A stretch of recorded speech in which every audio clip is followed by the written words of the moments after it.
Morning, afternoon, good evening, everyone. This is combo number 2. I'm Travis Baker. My buddy Tom's not here tonight, but I'm here with some of my buddies. This is Billy Villegas, his sister Melissa, and this is my buddy Josh Volcano.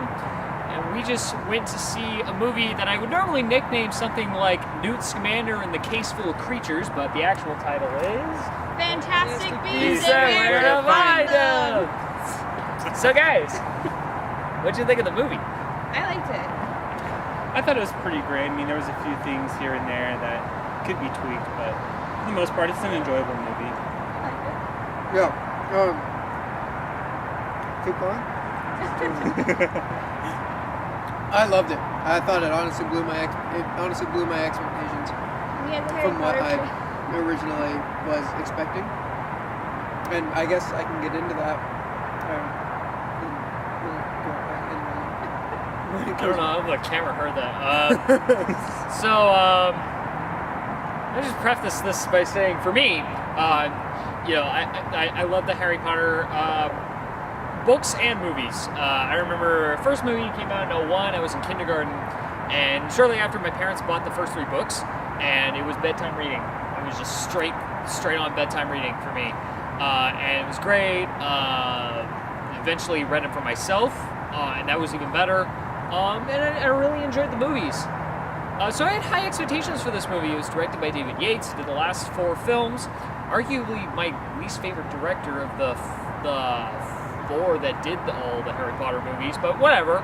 And J.K. Rowling wrote the script. Woo! I was very underwhelmed. Boo! I was very disappointed. And this is going to be strange, because usually, with the exception of the Star Wars Force Awakens video, where he got ganged up by Tom and his friend Alex, where I liked it, but they didn't. I didn't like this movie, but you guys all did, so this is going to be very interesting. Okay. This the appropriate question is, what did I not like about the movie? And it's weird, because this was a case of where it was like a half hour into the movie. Yeah, I'd say 15 minutes. 15 minutes into the movie, I was thinking to myself, this thing is just not clicking with me. This is not working with me. And, okay. J.K. Rowling, I think this is the first screenplay she's ever written. But she's made her career in writing novels. Now, novels, you can pretty much write whatever you want. You can write characters' inner thoughts. You can write descriptions of various things. Script is a very different story. A book that could take a month to read has to be a script has to be like an hour. Like, I think it's a 3-hour movie. This is a really that's like almost 3 hours long, which is pretty long for a movie. And the script has got to be about what you see. You know, when you write it down, you can't write about characters' thoughts. It has to be inferred by what you see on screen. You can't just write down, he was thinking this in the description, you know. I felt like I was seeing some of that struggle on screen. I felt like I was seeing J.K. Rowling struggling to write a movie script. Because there were some parts where I felt like there might have been too much setup. Like the stuff with John Voight, owner of a newspaper whose son is running for Senate, I think? Yeah. And that didn't really go anywhere. And then there were other stuff where I felt, first of all, I felt very lost, and I think it was because, like, I don't think stuff was explained enough. And some parts where I felt like the dialogue was just directed very strangely. Like, it just didn't flow for me. I had some editing issues. Some things they did in editing that I thought that I just had an issue with. That I felt like didn't flow very well, that I thought maybe they did this to try to cut down a couple of seconds here and there.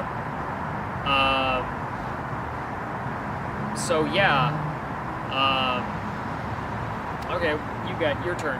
Your guys' turn. Counter me. Let's make this interesting. Yes, yeah. Take something that I've said and give your defense, please. Okay. That's what'll make this interesting.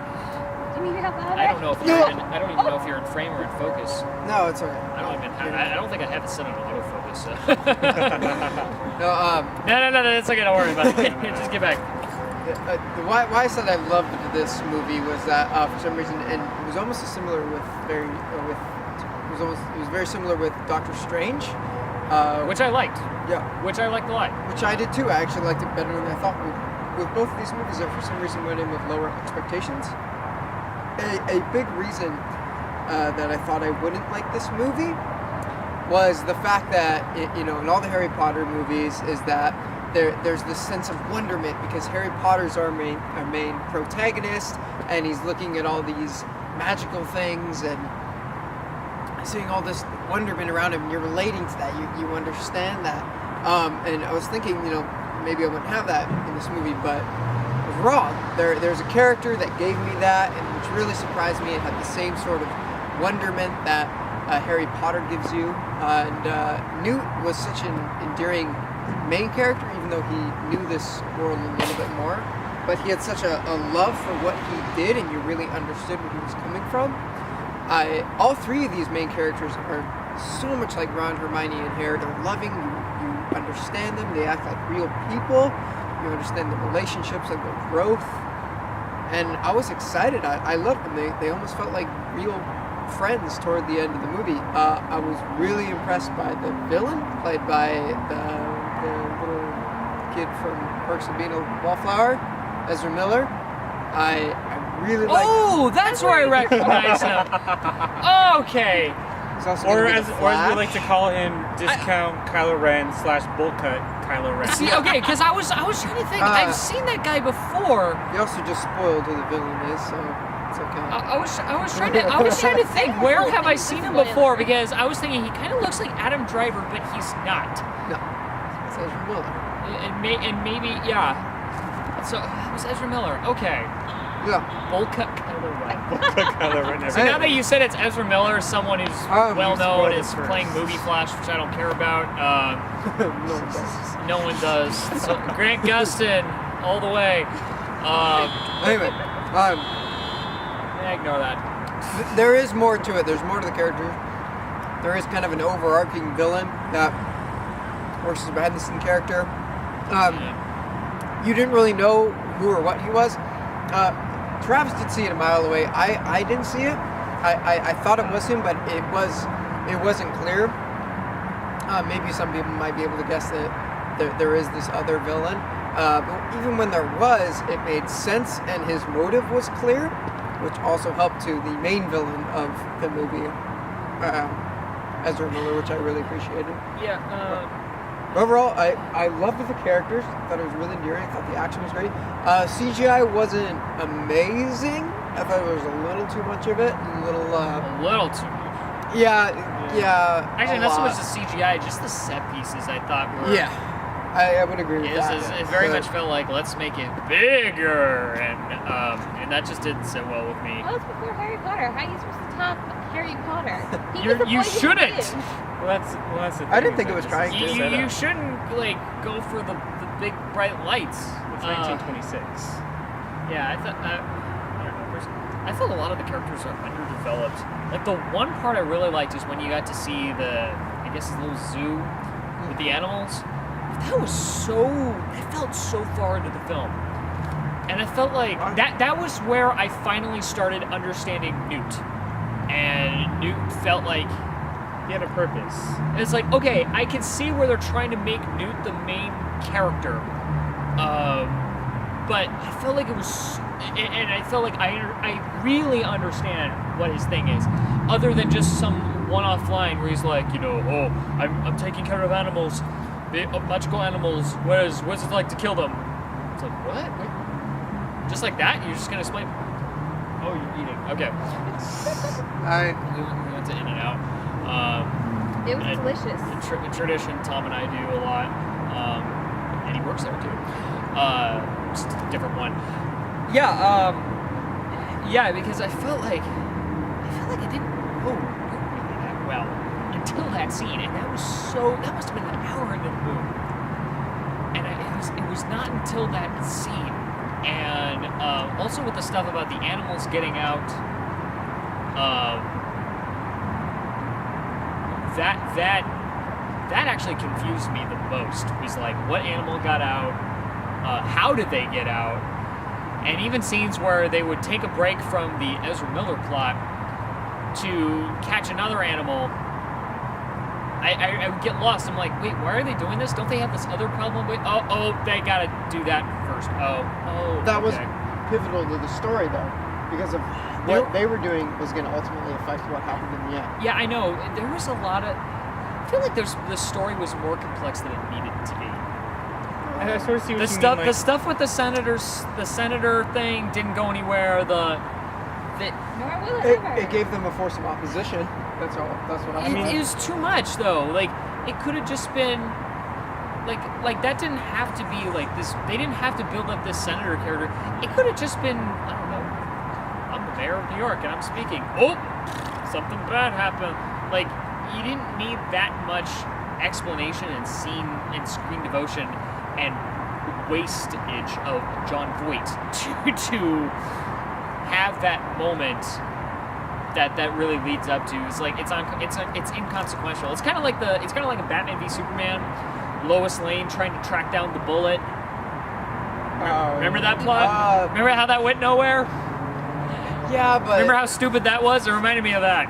yeah, but But regarding like there were connections to the characters. and regarding the senator, like the big thing was the rejection of the newspaper, which ultimately it gave the villain a motive to do what he was going to do. I mean, he just wouldn't randomly attack. Like, if you notice, each person that the villain attacked was somebody that had personally hurt, like him, such as him being called. Yeah, I can't imagine. Okay. Like, you think that it's a 10-year-old like person, and then it turns out to be this guy.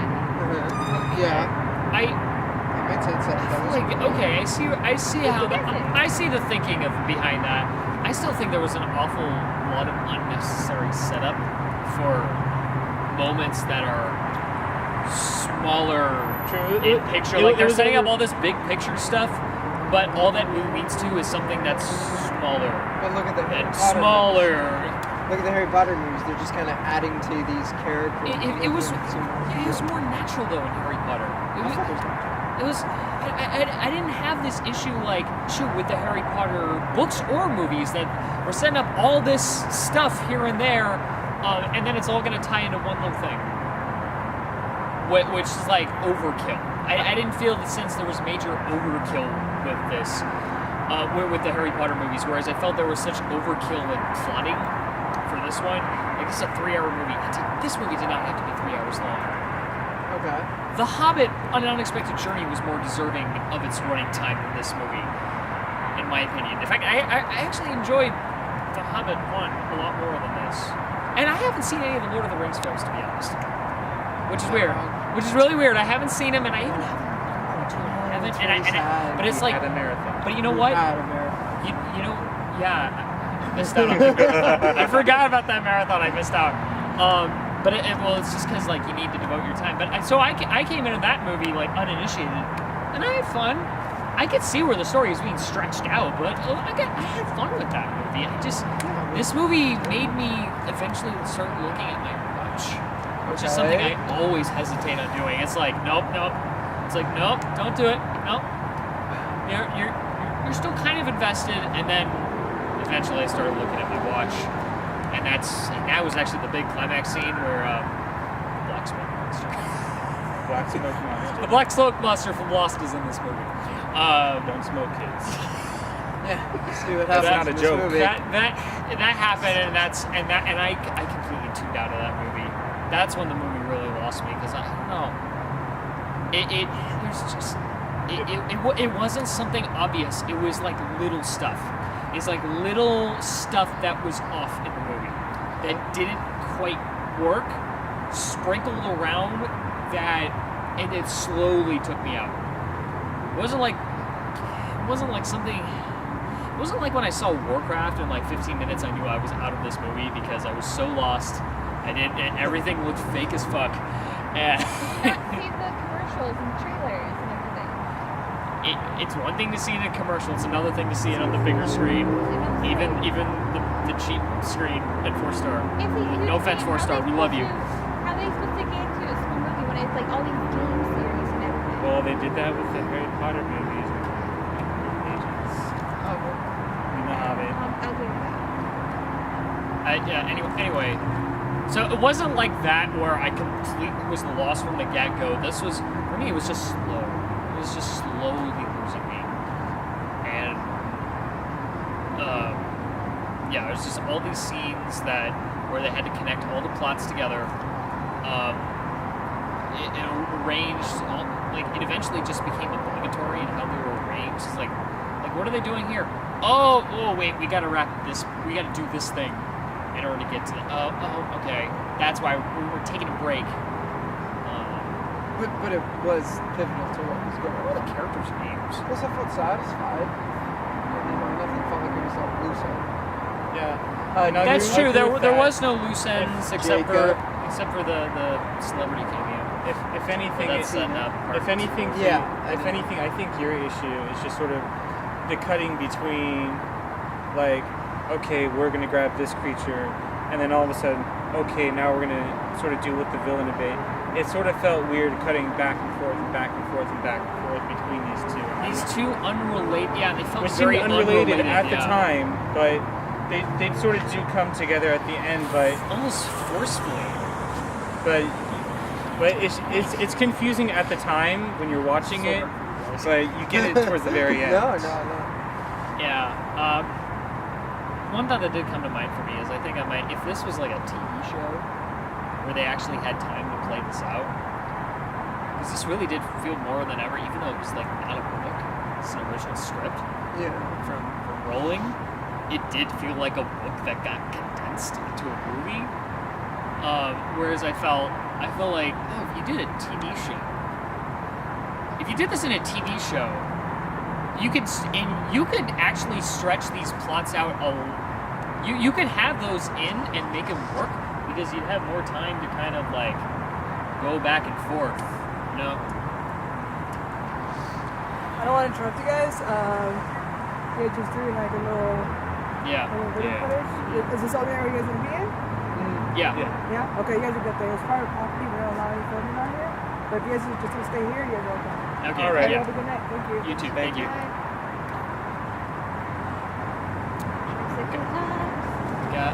Gotta love police officers. Here to protect and serve. Make sure we don't film without any permits. Or late not having a film production. That's why we don't have a big boom mic hanging over our heads. Otherwise, that'd be very questionable. It would look even more unprofessional. I'll see you in court.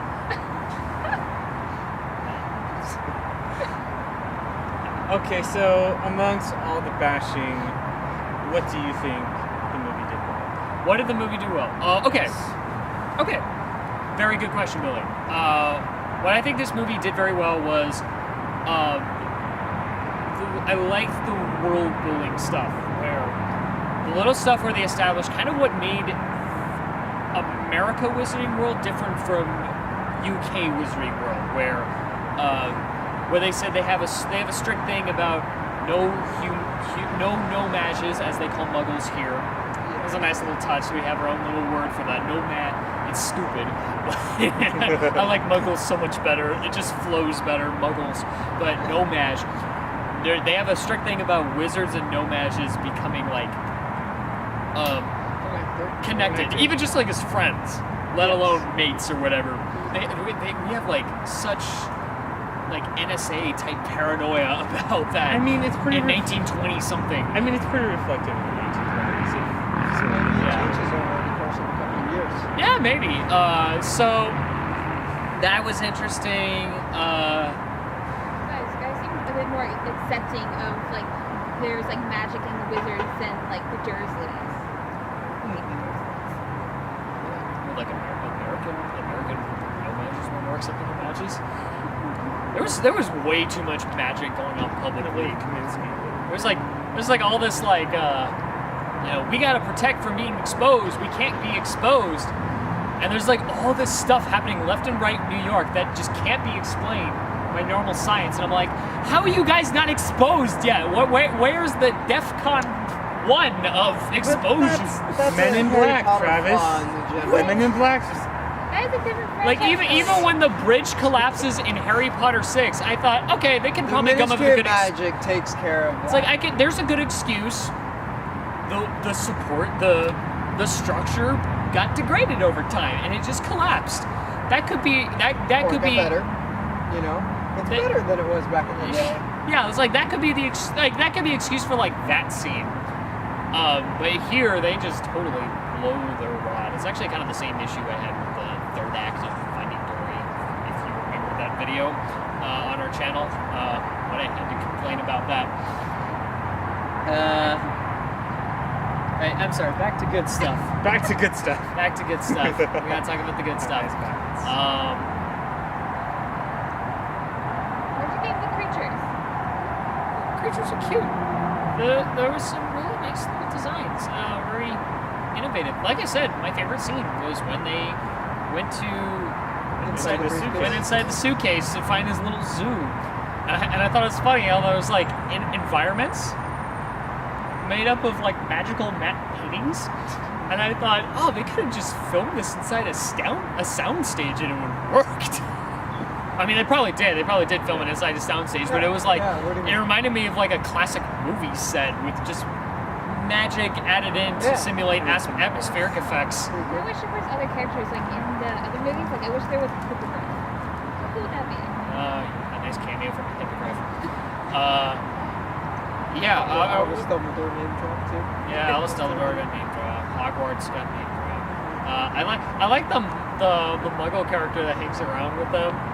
Jacob Yeah. Kowalski. Jacob was great. Kowalski. He was cool. He was a great comedy relief to the whole movie. That's like essentially He just was- yeah, he his was I, whole cool. I thought all the comedy relief. characters were great. They were all fleshed out. I liked him, and I liked his reaction, and like how he was slowly getting with the swing of things. I thought eventually, like, Yeah. yeah, And they had balls. I hope I know they're gonna. Animate I know they're gonna make more movies out of this. I'm sure this movie's gonna make a good amount of money. Yeah. I might be hesitant to see part 2, but We're gonna see it anyway. if I see it, yeah, I'll probably see it anyway. Like I'm gonna see Zack Snyder's Justice League anyway. Yeah, you know I'm gonna see that, even though it's probably gonna suck dick balls. Ben Affleck is Batman. I can't with Ben Affleck. I'm sorry. Oh, see, I was okay with that. I But I'll at least, I hope he's in the next movie. I Ben hope. Affleck? No, Kowalski, the Muggle guy. Hey, you never know. Johnny Depp could pop up. He's supposed to represent kind of that New Yorker attitude, outlook on things, Yeah, but that they was didn't. really good. They didn't overdo it, which is nice because there were other parts of this movie where it felt like a Brit trying to imitate New York, which just makes sense because it's like a British writer and a British director. There's some like sort of you can just tell when like a foreign director handled something. There's like a different state of mind that goes into it. There's a different look. Lord knows I've learned that in a few of my classes and why American movies in foreign countries are horrible. Or at least this one teacher told me. Hated Schindler's List. What? Yeah, this one professor. Wow. He didn't. Schindler's List is He amazing. thought Steven Spielberg, being an American, shouldn't have made that movie. This is a film professor I had. Otherwise a great guy, but he's into like really weird stuff. Anyway, but I like the New Yorker. He's a New Yorker, but it's not overdone. It's not a stereotype with him. He's just average Joe reacting and getting with it. I hope he's in the next movie. I hope they bring him in this movie. Who was the telepath character? I forgot what her name was, but I was she tempted. I was like, is that Luna Lovegood's like grandmother or something? No, Tina, is that her name? no, Tina is the brunette. No, Tina's the brunette. Tina's Oh, Blondie? sister. Yeah, Or, Blondie. no, not Blondie. Well, That's, she's got a strawberry blonde. no, Golden. Is that her name? Goldie? Oh, yeah. Golden. Yeah. Probably. She was- No. We don't remember. She was pretty. No, she was great. No, I liked her character. I thought she had, I really layers like to A how couple she- of stuff was like awkward, but I feel like a lot of the dialogue stuff in this movie was awkward. I thought it was. I think, so and I think that was just direction. Crazy. I think that was just like direction and how That's the what actors we were doing. differed on like crazy. Is that I loved how it was very directed. You know, they did some very special things with the camera that not a lot of directors are doing these days. I think David Yates is very special with his directing. He'll kind of do things that no one else is really doing, and you wouldn't really expect that in a Harry Potter franchise. I had too much problems with the camera. Or the editing. I did. I had issues because there was like too many edits that like kind of jarring to me. Yeah. That seemed a little strange. And I was wondering like, why did they do that? That's just, why don't you just do something normal? Like, it worked better. And it'd be very hard to describe without doing like a video essay on the movie where it's sort of like I repeat a scene. It's like, all right, why did they do that? What? There's like an edit. That mean I feel like movie To buy it, probably like to get the footage even though you hated to it. get like 1080p. Well, also I have to buy the footage and then I have to figure out. Well, I can buy it on iTunes and then. What do you guys all think the message was of this film? Do you feel it was the same as the other films?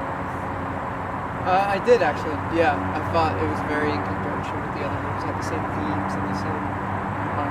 See, I feel like the theme was. I feel like the theme is supposed to be. And well, it was like it was something more environmental, like animals. You gotta understand animals. Well, Because I wanted to see more of that, but I feel like that's ultimately not what the ending was about. yeah. The ending had nothing to do with the animals. It was more the middle that had the message of like of environmental. You gotta get to know the animals. With- You gotta understand with the them. zoo. That kind of played into the scene where Ezra Miller and Newt Scamander had that moment. Yeah. I saw that in there. It just kind of got undercut, and I guess it was supposed to be tragic, but it's just overdoing it. And in ways that like I feel like David Yates might overdo. There's some things in the Harry Potter movies where I felt like David Yates might have overdid. Like the death of Voldemort scene. Like I was like, is he turning to flakes? Oh fuck it, it's visuals. Just because it looks better. The message overall, I think, is that everything's not what it seems. People think that these bees are like these horrible creature that will like eat you and like destroy a whole world, and like that people like that they're either worthless or too powerful or whatever. But it's all like blurred and like you can't really like look at the cover and be like, oh, it is that. It's that. Surprise. That's good. That's good. That related to a lot of the characters. Do you think the characters are very one-dimensional? I thought they were. Like you just think I the didn't say characters one-dimensional. I just felt there were not enough. There wasn't enough. There wasn't enough there. Maybe Well, they'll it's be a- more in yeah, the second movie. Don't use that second movie excuse. Don't use that. Yeah. You gotta get me with part one to get me see part two. Gotta make And a while I said I'll full see it, movie. You can't allow I innocent- might see it, but I'll see it reluctantly. That's why I didn't like that scene at the end, because it was a complete movie, which I did appreciate, did love, but there was one more. That's kind of like the sequel. But Yeah, overall, it was a whatever. very complete. Very complete. And what was really good that I found was that although there was the name drop of Dumbledore and Hogwarts, it still felt like a unique movie on its own, in which it necessarily didn't, maybe, even though Travis disagrees with this. I disagree because I asked the question, if I didn't know anything about Harry Potter, would I understand this movie at all? Oh, I totally think so. That's what I was don't. Jacob. I don't agree at all. I feel like a person would feel kind of lost, and especially with that opening scene where they're just shoving newspaper articles in your face as a means of exposition, because Star Wars took the title crawl, so you can't just do like reading. I would have much rather have that one. That way I could be like, okay, yeah, but also they do like something stylistic where it's like newspapers, like all the wizard newspapers in your face, showing you articles, getting you set up, and it's like, for me, it's like, okay, that's familiar. That's familiar. Yeah. Oh, something about Grindelwald. Okay. Hello. Hello. Hello. So somewhere the video shut off in the middle of the conversation. Hopefully I edited it well enough to where it flows. Some of our thoughts didn't get through, but I think you kind of get the basic idea. Hopefully, Yeah. I hope we got in the stuff that I liked. Hope we didn't kill each other too much. Hopefully we got in the stuff I liked, because that was later in the video. But, That was good. that was later in the video. Hopefully Good that got stuff. in. Good stuff. But yeah,